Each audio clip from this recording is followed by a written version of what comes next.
تعلم على العلماء حتى تعرف الإسلام صحيحا. إن الحمد لله نحمده ونستعينه ونستغفره ونعوذ بالله من شرور أنفسنا ومن سيئات أعمالنا من يهده الله فلا مضل له ومن يضلل فلا هادي له وأشهد أن لا إله إلا الله وحده لا شريك له وأشهد أن محمدا عبده ورسوله. يا أيها الذين آمنوا اتقوا الله حق تقاته ولا تموتن إلا وأنتم مسلمون.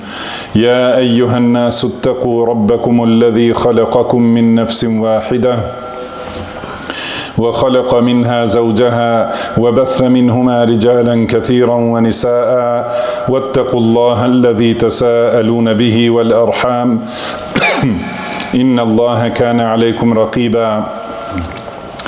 يا أيها الذين آمنوا اتقوا الله وقولوا قولا سديدا يصلح لكم أعمالكم ويغفر لكم ذنوبكم ومن يطع الله ورسوله فقد فاز فوزا عظيما. أما بعد فإن أصدق الحديث كتاب الله وخير الهدي هدي محمد صلى الله عليه وسلم وشر الأمور محدثاتها وكل محدثة بدعة وكل بدعة ضلالة وكل ضلالة في النار. Gjithë lavdia I takon vetëm Allahut, ata e lavdrojmë, prej Tij kërkojmë ndihmë dhe prej Tij kërkojmë falje, kërkojmë mbrojtje tek Allahu nga keqja e vetes sonë dhe nga të këqijat e veprave tona. Ka udhëzon Allahu, s'ka kush e devijon, dhe ka devijon Allahu, s'ka kush e udhëzon. Dëshmoj se nuk ka të adhuruar të drejtë përveç Allahut një dhe I vetëm, që nuk ka ortak dhe nuk ka rival, dhe dëshmoj se Muhamedi se pejgamberi ynë Muhamedi është rob dhe I dërguar I Tij, atë e dërgoi Allahu si përgëzues dhe paralajmërues para ndodhisë së Kiametit dhe e dërgoi si thirrës për tek Allahu me lejen e Tij dhe pishtar ndriçues. Salavatet dhe selamet e shumta të Allahut qofshin për të, për familjen e Tij dhe të gjithë shokët e Tij. Fjala me vërtet është fjala e Allahut, udhëzimi më I mirë është udhëzimi I Muhamedit sallallahu alaihi wasallam. Punët më të këqija janë shpikjet në fe, secila shpikje në fe është bidat, secili bidat është devijim dhe secili devijim është në xhehenem. Mëtej, o ju që keni besuar, ruhuni Allahut ashtu si I takon atij dhe mos vdisni ndryshe për vetëm duke qenë musliman. O robërt Allahut, Ramazani është një sezon madhështor për adhurim. Në të shumëfishohen veprat e mira, hapen dyert e xhenetit, mbyllen dyert e zjarrit dhe lidhen shejtanët kryeneç. Shpirtrat përgatiten për adhurim dhe gjallërohen në të më shumë se në çdo kohë tjetër. Ndër mënyrat më të mira me të cilat muslimani e shfrytëzon kohën e tij në këtë muaj të bekuar nga adhurimet vullnetare është leximi I Kuranit.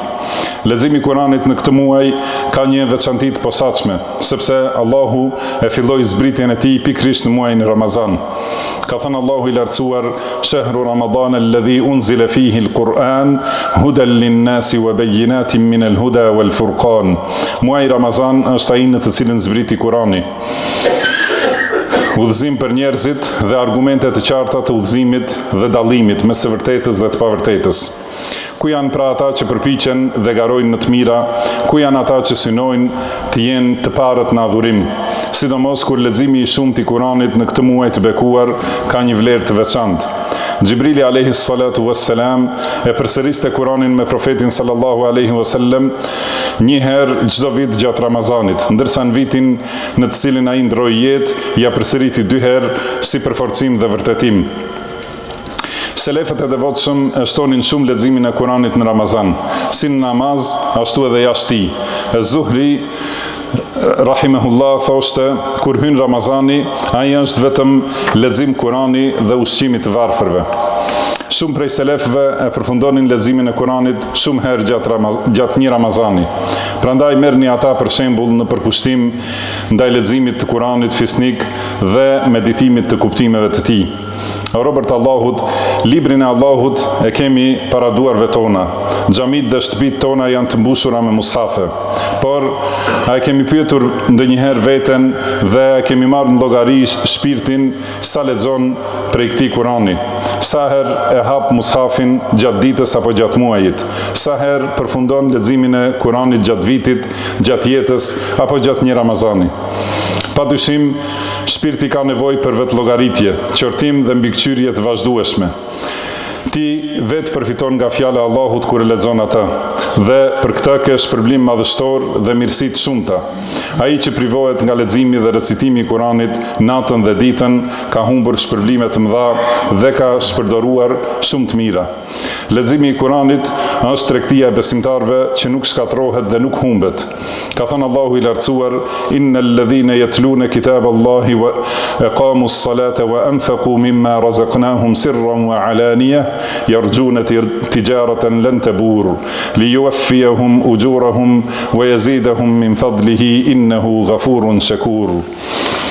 Me të vërtet, ata që e lexojnë librin e Allahut, falin namazin dhe japin nga ajo që ne u kemi dhënë, fshehurazi dhe haptazi, shpresojnë një tregti që nuk humbet, që ai t'u plotësoj shpërblimet dhe t'u shtoj nga mirësia e tij.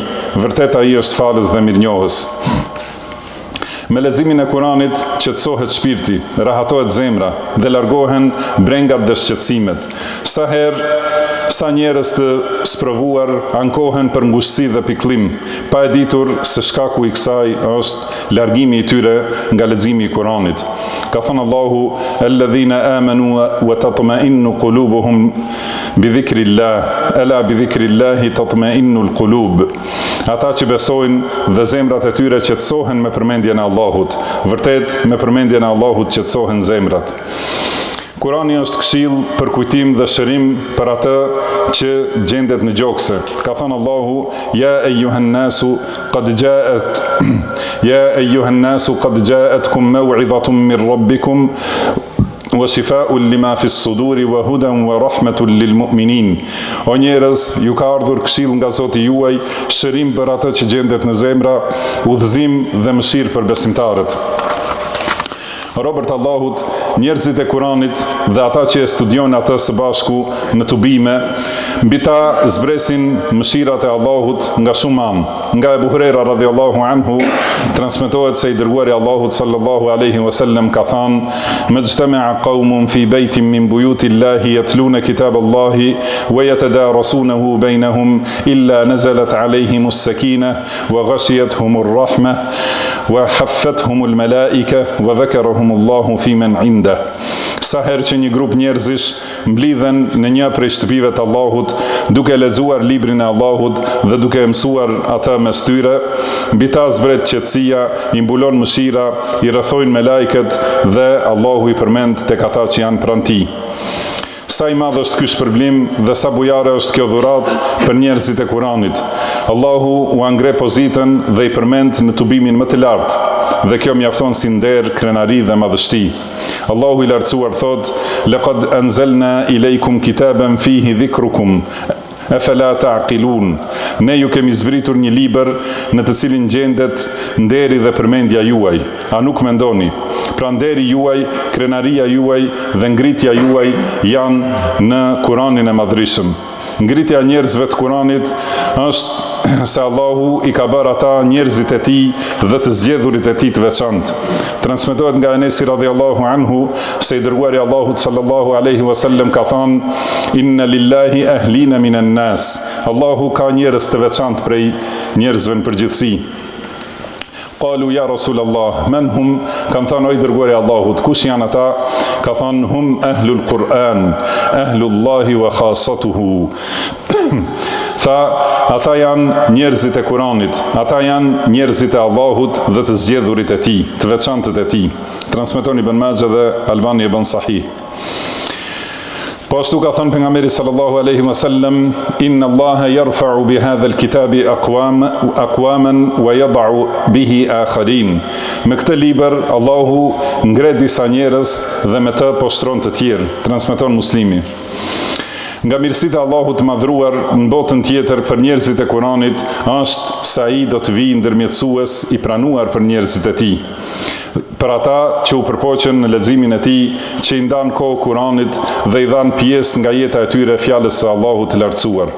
Në Sahihun e Muslimit nga Abu Umame radhiyallahu anhu transmetohet se pejgamberi sallallahu alaihi wasallam ka thënë: "Iqra'ul Qur'an fa innahu ya'ti yawm al-qiyamati shafi'an li ashabihi."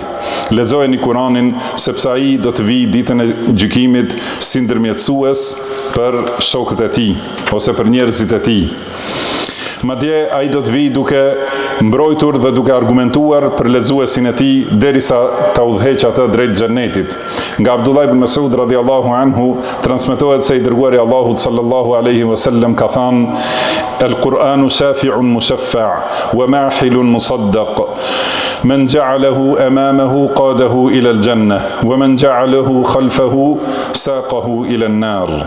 Kurani është ndërmjetësues që i pranohet ndërmjetësimi dhe argumentues që i pranohet fjala. Kush e vendos para vetes, ai do ta udhëheqë drejt xhenetit, ndërsa kush e lë pas shpine, ai do ta shtyjë drejt zjarrit. Transmeton Taberani dhe Albani e bën sahih. Kur robi të hyjë në xhenet, pozita dhe shkalla e tij do të ngrihen sipas asaj që ka mësuar përmendsh dhe ka lexuar nga Kurani në këtë botë. Nga Abdullah ibn Amr radhiyallahu anhuma transmetohet se pejgamberi sallallahu alaihi wasallam ka thënë: "Yuqalu li sahibil Qur'an iqra wartaqi warattil kama kunta turattilu fi ad-dunya fa inna manzilaka 'inda akhir ayatin taqra'uha." Do t'i thuhet njeriu të Kuranit: lexo dhe ngjitu lart dhe lexo bukur ashtu siç lexoje në dynja, sepse pozita jote është te ajeti i fundit që do ta lexosh. Transmeton Abu Davudi dhe Albani e bën sahih. Robi për çdo shkronjë ka një të mirë, e një e mirë shumëfishohet në 10 shpërblime dhe Allahu i ashton kujt të dojë. Nga Abdullah ibn Mas'udi radhiyallahu anhu transmetohet se i dërguari Allahut sallallahu alaihi wasallam ka thënë: "Men qara'a harfan min kitabillah falahu bihi hasana wal hasanatu bi 10 amthaliha la aqulu alif lam mim harf walakin alifun harf wa lamun harf wa mimun harf." Kush lexon një shkronjë nga libri i Allahut ka për të një të mirë dhe një e mirë është sa 10 e të tilla. Nuk them se alif lam mim është një shkronjë, por alifi është një shkronjë, lami është një shkronjë dhe mimi është një shkronjë.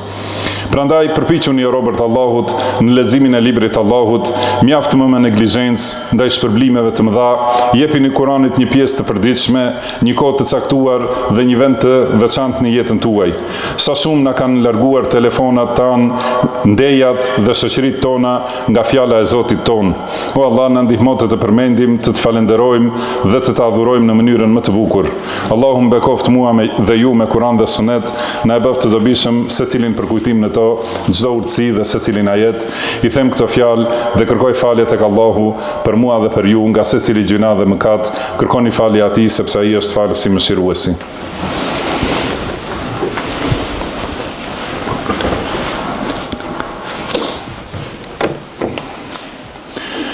Alhamdulillahi Rabbil Alamin. وأشهد أن لا إله إلا الله وحده لا شريك له وأشهد أن محمدا عبده ورسوله صلى الله عليه وعلى آله وأصحابه وسلم تسليما كثيرا.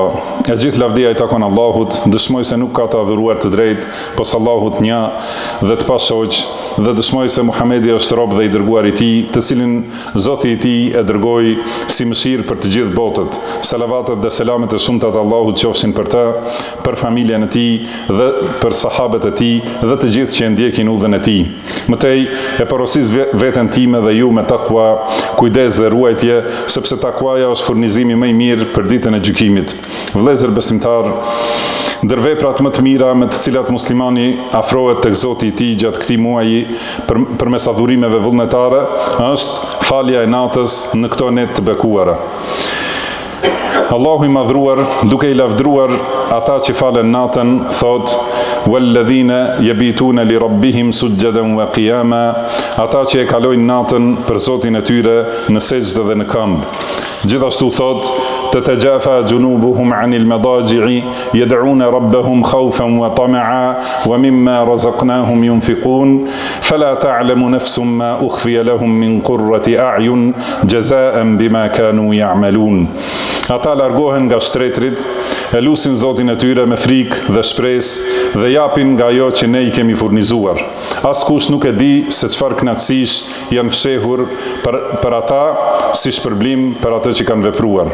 I dërguari Allahut sallallahu alaihi wasallam ka thënë: "Afdalus salati ba'da al-farida salatul layl." Namazi më i mirë pas namazeve farz është namazi i natës. Transmeton Muslimi.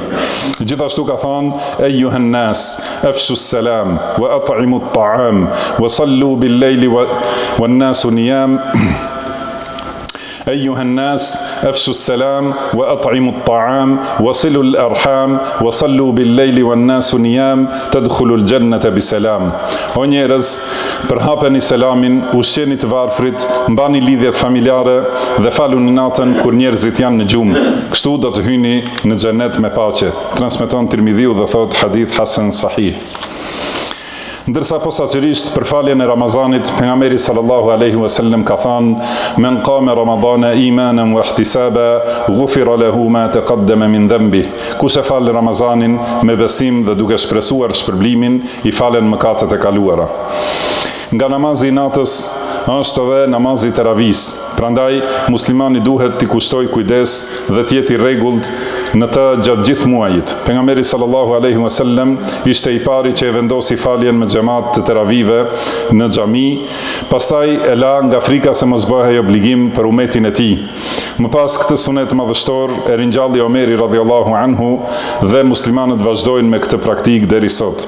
Muslimani duhet ta falë teravin të plot me imamin dhe të mos largohet para vitrit, sepse pejgamberi sallallahu alaihi wasallam ka thënë: "Innahu man qama ma'al imami hatta yansarif, kutiba lahu qiyamu layla." Kush falet me imamin derisa ai ta përfundoj, i shkruhet sikur të jetë falur gjithë natën. Transmetuar nga autorët e suneneve me zinxhir të saktë. Kjo vlen nëse imami e fal këtë namaz sipas sunetit të pejgamberit sallallahu alaihi wasallam, me qetësi dhe plotësim të shtyllave të namazit. Namazi teravive dhe çdo namaz nafile falet nga 2 rekate. Grave u lejohet të marrin pjesë në teravi, në xhami, nëse është e sigurt nga fitnet, prej tyre dhe ndaj tyre. Për shkak të fjalës së pejgamberit sallallahu alaihi wasallam: "La tamna'u ima Allahi masajid Allah." Mos i ndaloni robreshat e Allahut nga xhamitë e Allahut. Kjo ishte praktika e selefëve të devotshëm, por gruaja duhet të vijë mbuluar, e ruajtur, pa zbukurim të shfaqur, pa parfum dhe pa i treguar stolitë e saj. Robert Allahut, dërgoni salavate dhe selame për të dashurin ton, të dërguarin e Allahut Muhammedin, siç ju ka urdhëruar Allahu i lartësuar. Allahumma salli ala Muhammedin wa ala ali Muhammed, kama sallaita ala Ibrahim wa ala ali Ibrahim, innaka Hamidum Majid, wa barik ala Muhammedin wa ala ali Muhammed, kama barakta ala Ibrahim wa ala ali Ibrahim, innaka Hamidum Majid.